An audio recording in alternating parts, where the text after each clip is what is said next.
Bonjour. Aujourd'hui, Staline a bu la mer de Fabien Vincent. Alors, c'est un livre, c'est une fable.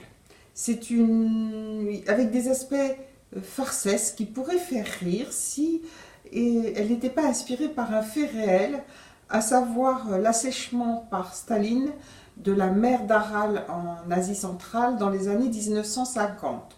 Une catastrophe écologique épouvantable, irréversible, et l'auteur en tire une fable où il ne s'agit plus, comme dans la réalité, de détourner les fleuves qui se déversent dans cette mer intérieure pour faire irriguer des champs de coton et des rizières en Azerbaïdjan.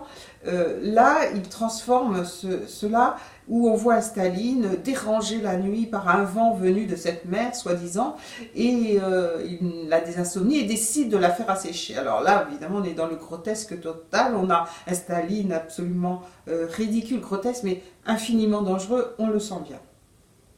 Pour cela, un jeune ingénieur est dépêché en Asie centrale avec cette mission. Alors, il a grandi totalement formaté par le discours officiel, il est sûr de ce qu'il a à faire et il arrive là avec vraiment cette volonté-là. Et puis, il va se heurter sur place à la résistance des Ouzbeks, qu'il va falloir déplacer pour réaliser cette folie des hommes.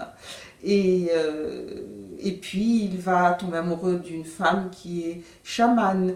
Un personnage aussi va être là pour rappeler, un personnage chamane qui rappelle les valeurs ouzbèques, la tradition ouzbèque, tente de les défendre, la cosmogonie ouzbèque, tout ça.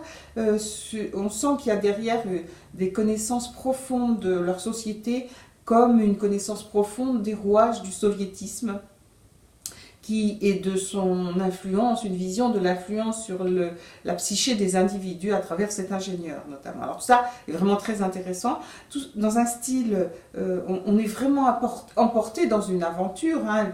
Ça pourrait être un vrai plaisir s'il n'y avait pas cette réalité derrière de ce plan de transformation de la nature. Voilà le plan qui a été mis en œuvre dans les années 50 avec ce projet, rien que ça.